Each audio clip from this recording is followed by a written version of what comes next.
There are many things that we would prefer to sweep under the carpet. We never speak about them. We pretend like they do not exist. But they do. Yes, homelessness is a serious problem in St. Lucia.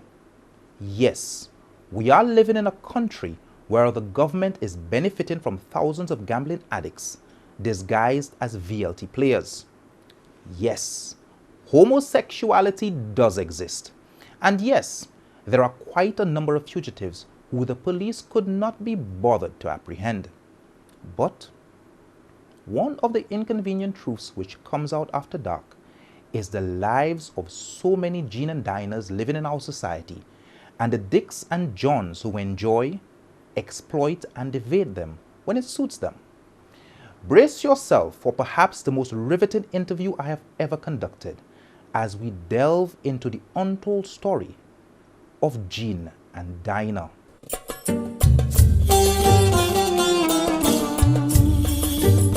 The history of prostitution extends to primeval and modern cultures alike. From biblical times, prostitution has been mentioned in ancient Israel despite being tactically forbidden by Jewish law. The biblical story of Judah and Tamar in Genesis chapter 38 depicts the practice of prostitution in that society at that time. In ancient Greek society, both women and young boys engaged in prostitution. They were required to wear distinctive dresses and to pay taxes. In the 5th century, male prostitution was common in Greece, usually practiced by adolescent boys, a reflection of the custom of pederasty present at the time. Ancient Rome was also a hotbed of widespread legal vice. Large brothels appeared in the 4th century when Rome was officially becoming Christianized. They were deemed tourist attractions and many were state-owned. Prostitutes played a role in Roman religious observances presided over by the fertility goddess Venus during the month of April. In the 7th century, the Islamic prophet Muhammad declared that prostitution was forbidden on all grounds. But by the end of the 15th century, attitudes began to harden against it. This was the result of an outbreak of syphilis in Nepal in 1494, which swept across Europe, and the prevalence of other STDs from the earlier 16th century may have caused this change in attitude.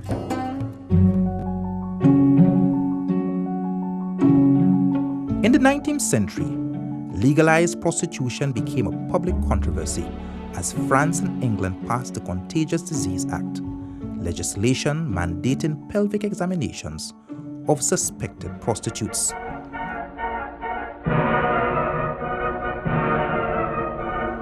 With the turn of the century in St. Lucia, U.S. naval bases were built in Raidbury and Vieux-Fort to accommodate World War II and all its bombs. St. Lucia was trapped in a war aphrodisiac. 1940 to 1948 was a period of noble relaxation in sexual behavior, especially for good-time girls in the town of Vieux-Fort who were attracted by the allure of the Yankee dollar. They were not alone, as a prostitution bomb detonated in neighboring Trinidad, thus providing the peacock for the 1956 Calypso King. Jean and Dinah, Rosita and Clementina, Mama round the corner posing, bet your life is something they're selling. Today, prostitution is still illegal in St. Lucia, Trinidad, and in all countries depicted in red. For those in green, it is legal and regulated. Blue indicates that although the individual sale of sex is illegal, brothels are outlawed. And those countries in black, well, they couldn't care less. In the Caribbean, prostitution is legal and regulated in the Dominican Republic and illegal in all other countries. However, thousands of women from Europe and North America travel to the region each year to rent a rasta. They're running away from all that 9 to 5, that snow, traffic jams. They're down here to find people that they want to meet. People do come down here uniquely to get laid, which back home, as you know, it's not something that you can do that freely, or you don't have that free, let loose attitude about you to just walk up to somebody and say, how are you doing today? Do you want to go to bed? In the land of the free and the home of the braves, most prostitutes are recruited between the age of 13 to 40. 70% report being victims of incest. 85% relate stories of sexual abuse in childhood. Pimps target girls who are vulnerable, naive, lonely, homeless, and rebellious. Prostitutes are kept in bondage to their pimp once recruited or purchased, usually through verbal and physical abuse. The sex trade also fuels human trafficking. Thanks to cheap transportation, it is easier, quicker, and more profitable to move people than guns and drugs. But that's not all. Here are some shocking facts. Money is the #1 motivator for prostitution. Okay, that certainly was not shocking. But how about this? Prostitution helped kill the US $2 bill. In the early 1900s, when the government was still trying to push the US $2 bill, the going rate for a prostitute was coincidentally $2 a night. Eventually, the $2 bill became associated with you know what, and few men wanted to carry it. Okay, on a more serious note, 70% of female inmates in American prisons were initially arrested for prostitution. Prostitutes account for 30% of arrests, their clients 10%. Only 3 to 5% of sexually transmitted diseases are prostitution related. 80% of sex workers have been sexually assaulted. 59% have thought of committing suicide. And 70% of all men have engaged in prostitution at least once. In St Lucia, strip clubs and topless bars are entry points for deeper vices. Cats, The Garage, Mr. Do, Tyrone's, and those made from solid gold or platinum have been hinted flesh peddlers over the years. In 2013, prostitution is alive and well. Pimps, Johns, and the Gene and Dinahs of St Lucian society parade the streets with no fear of interdiction by law enforcement. If anything, it is reported that local strip joints employ armed uniformed police officers as security. 306,801 visitors graced our shores last year. About 300 sailed in on the ark. Reports indicate that many were here for a bit more than fun, sun, rest and relaxation, giving rise to the ecstasy coin phrase, tourism worker. When we return, I sit down to have an absolutely jaw-dropping conversation with the island's most notorious, albeit celebrated lady of the night.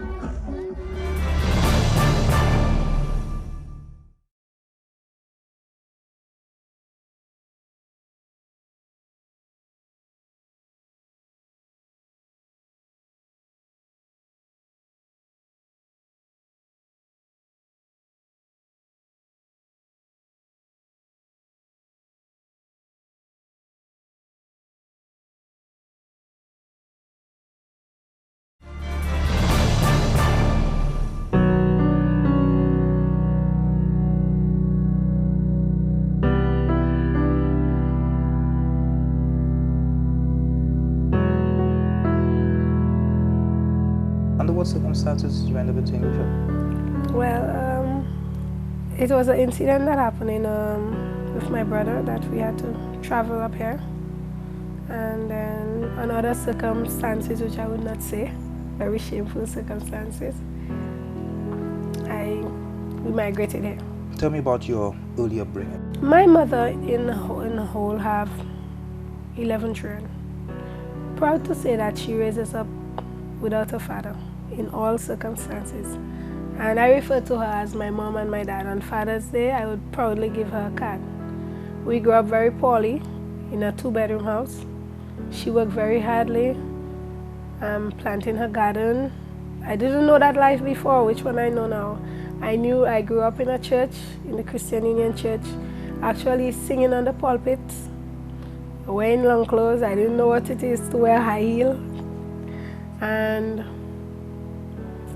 they always say when you grow up, you really change. You make kids, but you don't make their mind. So this is me now.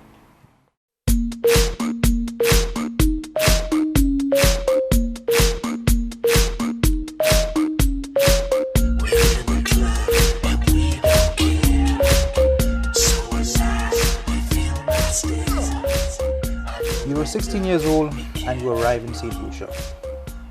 Tell me about your first experiences. Well, the first day I got here, I went to Castries to take a walk. And in front of the market step, I will not say his name, although I could, I'm not afraid. I met this Rasta man. You know, just come up with this Rasta man. He told me, let's go and take a drive. A 16-year-old don't know nothing.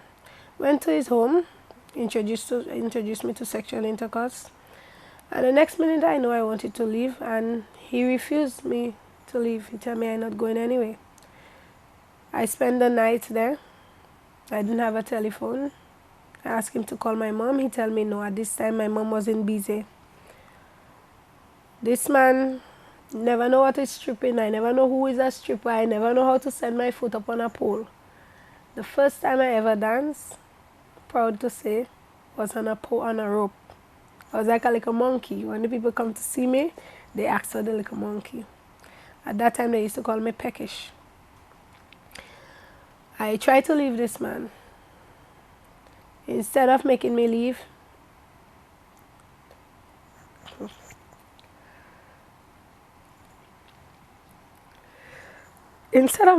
he actually introduced me to drugs, which I would say, in a bad way, is very sad for what he did me. In a good way, it's very good because it actually opened up my eyes. And I have to say, thank you very much, because if it wasn't for him, I would not have the knowledge to know what is good and what is bad. And I would not be ecstasy today. The ecstasy that I am today, it was all because of that Rasta man. So tell me about you're with him and he does not want you to leave. What does he do? He actually locked me in the house. There was a big burglar bar. We used to live upstairs. And you know what? I could mention his name. His name is Marius Sinclair. He locked me in the house, threatened me. I stayed 3 months with him, dancing. I never know how to dance, so that's the first time I see money. So in the night, the people used to come and show how much. Men used to pay $500-600 for me. I didn't even know. All I know is just to lie down and do what he say. Thank God he makes sure that I use protection. I made money until I bought him a car. I wanted to go home, and I saw he didn't make me go home. And I passed through a little window. When I got to my mother's home that afternoon, he came there. I didn't have no choice but to try to commit suicide. I was in the hospital and this man was still bugging my life. You tried to commit suicide? Yes. Tell me about that. I took a bottle of bleach, mixed it with hydrogen peroxide and acetone, and I drink it. But my mother is a Christian and God is on my side, so they brought me to the hospital. They was going to charge me. They didn't. He still came there, paid the hospital bill, and he wouldn't leave me alone. At that time, I turned 17. So I decided, you know what? I took my own foot and I went back to him. At 17, you were back with him? Yes. Is it just you and him? No. He had several underage girls there. He had people come in and do strange things I wasn't even accustomed to me. People would beat me for money, just, you know, whip me and them things. I wasn't accustomed to that. But being that I wanted to learn more, and they always say, the first time you sleep for money, you get addicted to it. It's like drugs. The other ladies who used to come to the house, yeah, were they dancers as well? Well, yes, there are dancers. They're just young girls just looking to make a buck, or sometimes we would go to town at Hobbies to buy clothes, and he would see little young girls and tell me, go and take them, tell them let's go for a drive. And then he would keep them there for 2 days and just exploit them just to make money. Give them ecstasy pill, you know, give them things to make their head, you know, out of mind and just use them. And then when people start asking questions, he would let them go. What sort of drugs did he introduce you to? Well, he introduced me to coke. I'm proud to say I'm not on it. I went to rehab. My mom didn't even know about that. I think she'll know now. Tell me about those early days and the first time experimenting with cocaine. Well, the first time I did that, I see rabbits. Yeah, just, you feel so strange. You feel like you're out of your body. You know, when you take that one line, your nose burn you. You want more. You drink a lot of water in the morning, you wake up, you have a headache. I would have to say to every young person out there, don't even think of trying it. When you see that white thing that look like flour, turn away.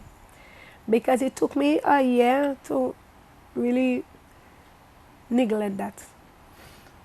When you're on cocaine, can you turn more Johns, make more money, have more fun? When you're on cocaine, you come like you're a hero.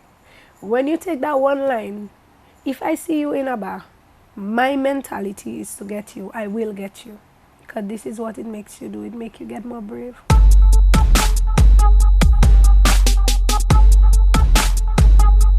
During that time, about how much money did you start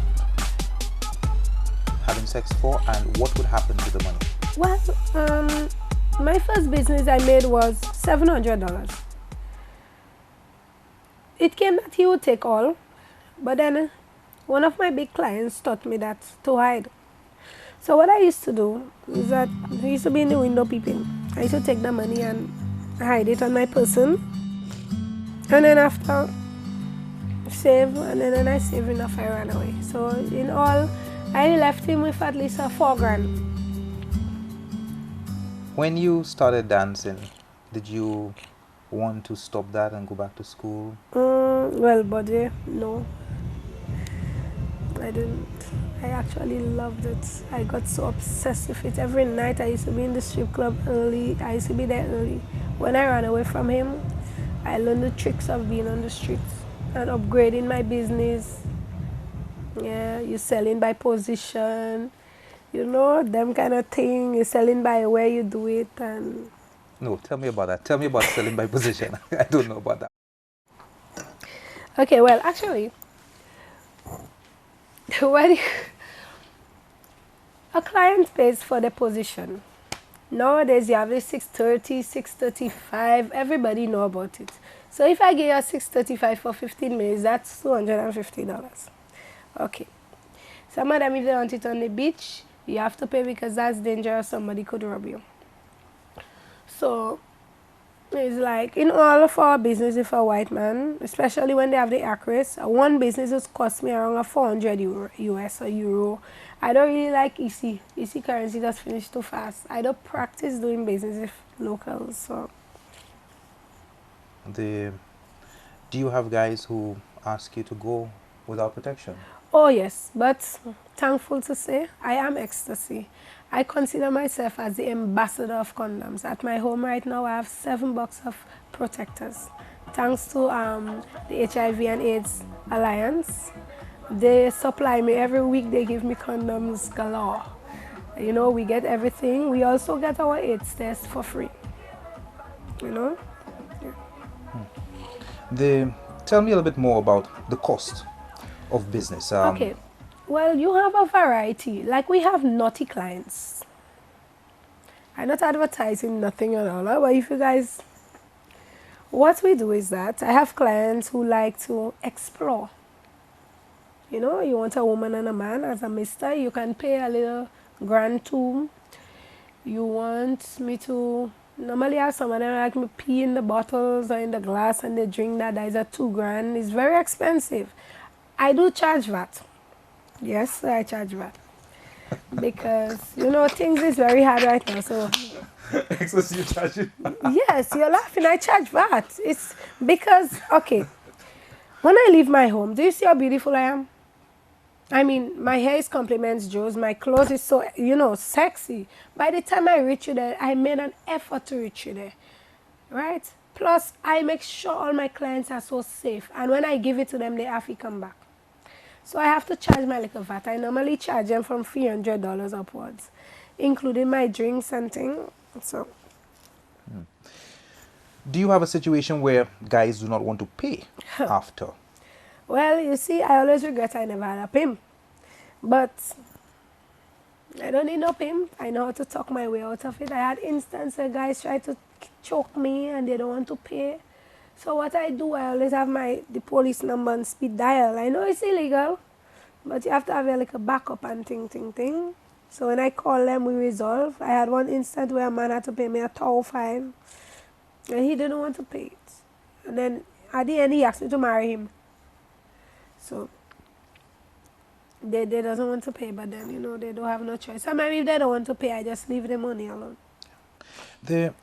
Have you ever danced at any other local strip clubs? Well, proudly to say, one of the best strip clubs I dance at, it's no longer existing, Tyrone. I dance at Solid Gold, which is now Platinum under new management. I'm the only girl, proudly to say, could climb the roof of the pole, backflip 7 times, backflip up and down, and come down back. If you come in there and you see any other girl doing that, that's a counterfeit. That's cabby excessive. Well, the first one I danced, it was Le Sinclair, which was where the Rasta man was. That's where I really learned how to do my moves and dance on the pole and twirl on the pole. And you know, they used to teach me how to hold my hands and move feminine. Because, you know, in life we know how to move feminine. As a young girl, I know my ghetto dance and thing. But in spite of his badness, he really teach me how to move like a real diva, I have to say. How to carry myself. Then I move on to Tyrone. Then one night, when I left him, one night, a girl called Pepper Seed. She met me, she said, my girl, you just be from that man married. She said, let me bring you to a club. When I went there and I see that pole, oh my God, it's like, you know, everything came in place. When I climbed that pole, oh my God, they had some white men, they had like 3 people sitting by the bar. Then they had some white men in the corner in the place they call the cave. When I watch, you know when you buy fish? That's how it was full of. I never see money so yet. So my first song I danced on in that club was I'm a Proud Dancer. Oh baby, I was a proud dancer that day, you know.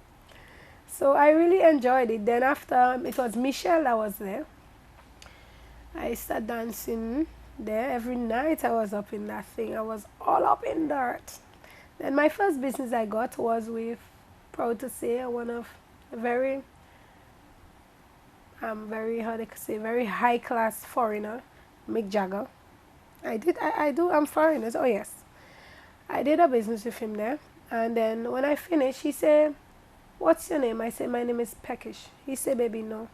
At that time, it was Bully and them who used to run the club. He said, baby, you're like ecstasy. So from that time, that's where I got my name, Ecstasy. And that night, he gave me $7,000 US. My tip was $200 US.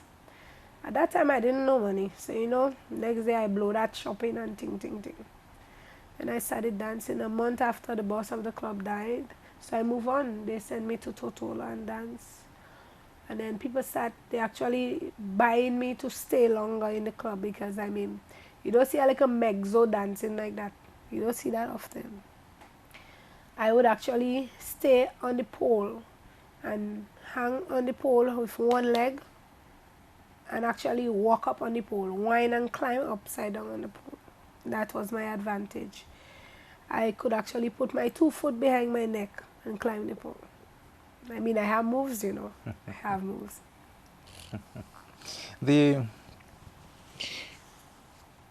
In a strip club setting, Yes.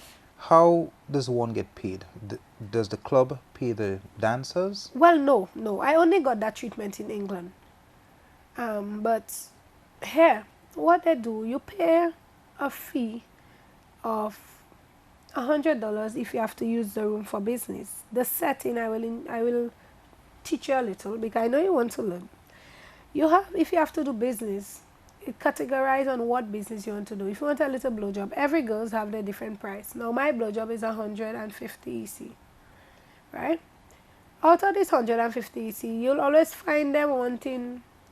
They used to charge us $100 for the room. So if you're smart, what you would do, you'd make that white man pay his own $100. So you make more. If you want sex, what we do, or what I do, if you want sex and I charge you $300, from the time you hop that boat, pal, I count in, I start counting the jukes. And when 300 jukes done, I finish. So you need to pay a little bit more on that. Now out of that sex, you need to give 150. So again, that's why I talk to the white man and make him know things hard, so he pay the club. I left the club because paying all them extra money, if I out there with a white man, all that money is mine. Then you have to pay weekly, you pay taxi fare. You have to pay. So $20 every night, so to go home, that's so much money. So. And what about the safety and security of the club? Well, hands up, I have to say it's very nice. We have the SSU always making wrong, although sometimes I try and give them like a free lap dance and they think they doesn't want to take. Some of them just take and think. It's always exciting. But it's okay. In all of these encounters, have you ever been assaulted, raped, violated? Well, that was year before last. I was wearing my little white pom-pom dress and I went to Delirious. And these two men came up to me. They said, baby, we want to do some business. The man gave me €300 each. So we went to the Reggie Beach. You know, when I get there, the man gave me a cuff in my head. He started beating me. I'm going to kill you because you robbed me. I said, no, I'm not that kind of person. The man hit my head on a stone. I had a big cut there. Tear my clothes off. Started beating me. He raped me twice. I even get sodomized. Never really get that yet. End up, yeah. And then after, the other one came and he started cuffing me and kicking me in my vagina. I got 12 stitches when I went to the hospital. I got split from my vagina to my boxy. Then he continued beating me and things. They took all my money and they went back. But what he didn't realize that he was so deck. Once he was talking to me at the bar, he made me know where his hotel was. I didn't even know his drug dealers I was there. I felt so bad and so ashamed. I didn't even come back on shore. I started to swim to Grizzly out in that dark, murky water in the night. When I got there, there were some fellas there. I tell them what happened. Then after I went to the police station. No, I called the police station, sorry. Do you know that when the police officer got there, you know what the officer asked me? Ecstasy, did you enjoy the sex? You know? And I all in blood, you know. The next day, I called, that's why I met Miss Flavia Sherry. We went to the police commissioner. She stepped up for me, you know, because I could have been killed. 2 months after, the men came back to St Lucia. They did it again. To you? No, to another girl. So, I think a day after, I was in Rodney Bay. I saw one of the men. So I showed the fellas the men, and because of what the police said to me, I didn't go to the station. I gave each of the fellas $100 and make them meet him. Because when an officer do something like that, that shows you that he's conning me. Because I'm a hooker, well, I don't consider myself a hooker. I consider myself a tourism worker. Because I do bring money through the tourism industry. So I pay a little money and they touch him up a little. The police come and ask. I tell them that's the same man that raped me. And it's then they arrested the fellas. Yeah. We didn't go to court anything. We came to a settlement. And then, but I have to say, it's very dangerous out there. For a young girl who wants to take up that life, baby, darling, you picking the wrong choice. You have men who are there just looking to bust that condom. Men who are there just looking to give you a disease. Whenever you go with somebody and the person tell you, I giving you $400 extra to take out that condom, think about it. Nobody is making you do that unless the person has some gift giving. And that gift is a Christmas package. That man is Scrooge. He has something bad giving. You understand? I never practice unsafe sex. Even at home, thanks to my boyfriend. He's a ghetto man, and he always tell me, baby, the work you're doing, I'm not scorning you, but let us just protect ourselves. Let's talk about the strip club scene in St Lucia. Okay. Tell me about the girls being imported, Yeah. how they get paid, where they stay, the treatment, the conditions. Tell me about St Lucia, and also tell me about how you were brought to other countries to dance. Okay. Well, first of all, I want to say something. I heard the other thing on the TV last night saying about, how they saying, exporting girls. That's not true. It might be happening, but I can vouch it's not true. When a young lady wants to go overseas, she goes on the internet, like I do. There is club. The people buy you the ticket. When you go up, you pay back your ticket. They give you lodging where you pay $150 every week in every country. That's how it is. Whatever money you make is yours. If you want the boss to hold your passport for safety, that can be done. Doing business, prostitution, selling yourself. Baby, correction. I'm not a prostitute. I'm a tourism I am not worker. calling you a prostitute. Okay. I am saying Being a that tourism worker. a tourism worker Thank you, darling. trading sex Yes. for money Yes. in St. Lucia is illegal. Have you ever been stopped by the police? Well, no, and correction. It's not really only money we trade sex for. I had times when I got iPads, when I got, the other day I got a whole container of goods to sell. Sometimes I sleep with them, they don't have enough money. Next day, last time I got a 3-piece chair at Cots. I got a flat screen. It's not really about, if you is a smart tourism worker, you do not always indulge yourself in always taking the money. Like me, I learn. You can get the money too, and you can use your mind to get something that lasts you longer than the money. It's nice when I go out there and it's so cold.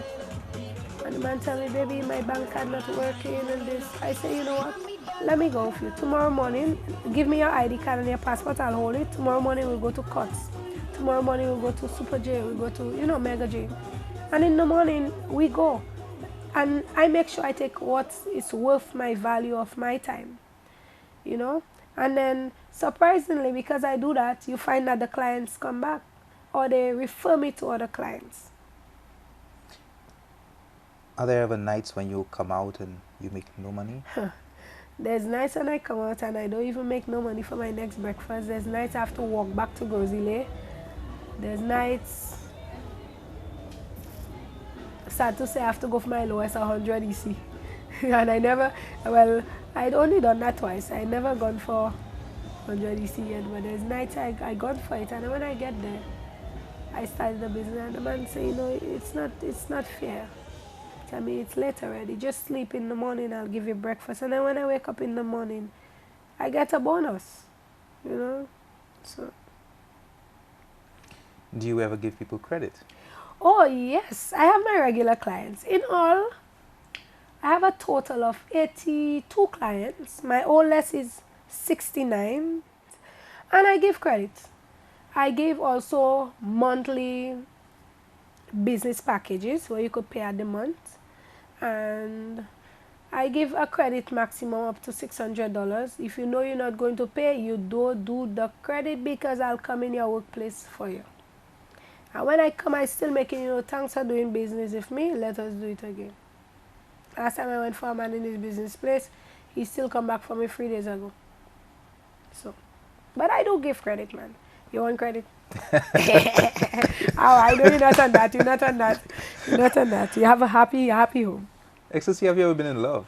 Oh my God, I'm in love right now. Yes. I'm now presently in love with a young man from Grozile. Proud to say he's treated me very good, very hardcore. But because, I feel my ghetto man is the best for me and he do not judge me, right? I was sick a couple days ago and I get a whole package treatment, baby treatment. So I am in love, yes. I hope it lasts for long. Yeah. You spoke about the casino a while ago. Yeah. When the casino was first proposed in St. Lucia, Yeah. the Christian Council said, boy, this is going to bring prostitution, it's going to bring crime and so forth. From your experience, is the casino a good place to make business? Well, I have to say yes and no. I got robbed there already. I won 200 US, and even before I reached in the Kilago Gap, a white car stick me up and took the money. On the business part, when it just opened, what I used to do, watch it on TV already, where girls dressing their long dress with their long split and go and stand up by the table and touch them and them and give them luck. And it would work sometimes. So the fellas gave us a little tip. And I got business there once or twice. But what I find now, and I'm proud to say, the own girls from the casino taking the business. Yeah, man. The own girls who work there, some of them take the business from us. Right now, we're not really allowed to do business there. You have to be really lucky to get it. Why do I go and sit there? I have my own famous machine I play.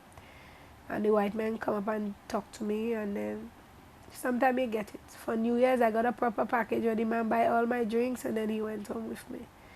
And they almost took the business from me. But you have to know how to do it in there. Because if a girl see you doing that and she work in there, she'll report you. What are some of the challenges you face with foreign clients? Well, I almost got killed 2 months back. I had a client I was bringing out on his boat because he was so drunk.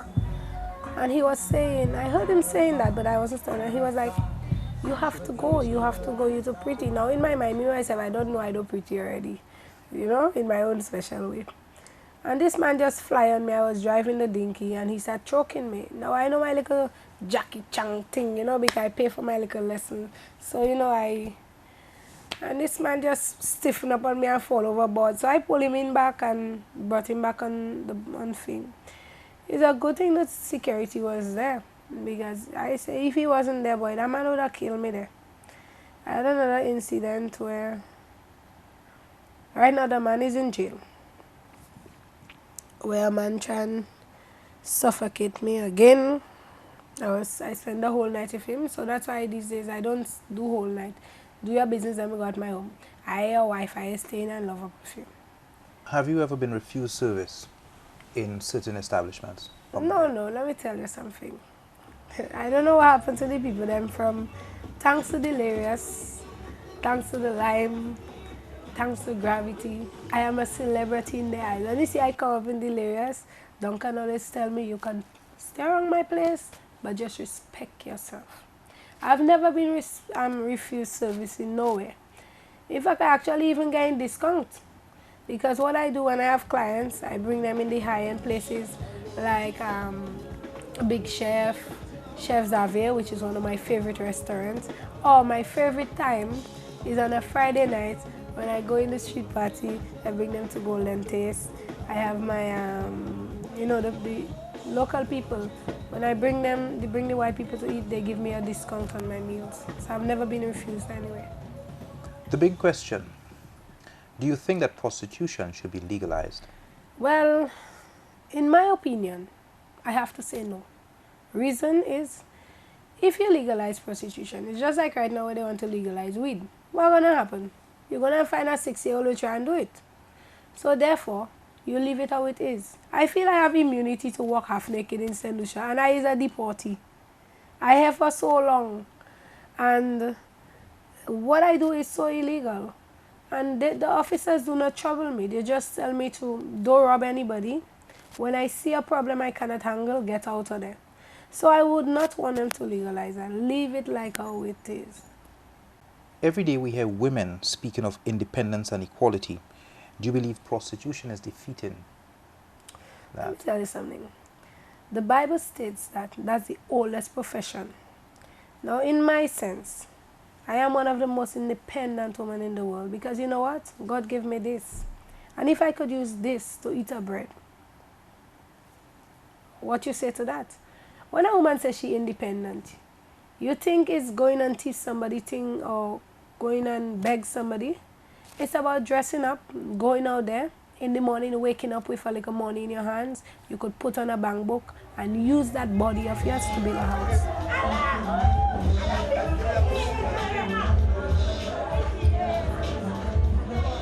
In Gozina and in St Lucia on a whole, sorry about that, you'll find the young men and men, they will have sex with you, and before they move by you or they move on you, your name is already circulating.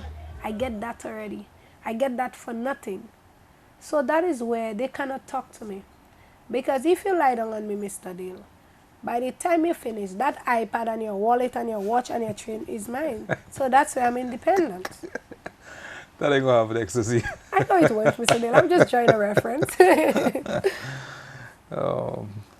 Have you ever tried any other form of employment?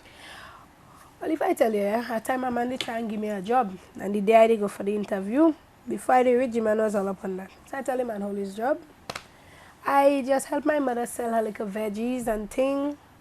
And when I in the village selling my Catholic, you are wrong by the Catholic Church, and I buy the fisheries, and you hear in my voice.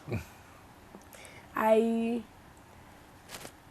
thinking of doing opening a little business, but you know they have a lot of fight down, so I don't think it will work. So I think I'll stay in my business I am now. How long do you think that your body can sustain this business? Well, right now I'm actually having some difficulties because being in this business, on a busy night I actually do 6-7 clients, and we all know about cancer of the cervix, and you can get infections, which I have gotten these things, not STD, I just want you people out there to know that. You can get infections by the condoms. I do not kiss people, I do not make people interfere with my breast. But I am having difficulties, I'm having pains. I have to spend $300 every month to make sure that body is up to the time. I say to myself, I have to go to the tire shop, you know, repair that vehicle. I think I want to stop that when, I don't want to be like Princess Venus, she died already. She died around 78. I want to stop that when I reach maybe 40.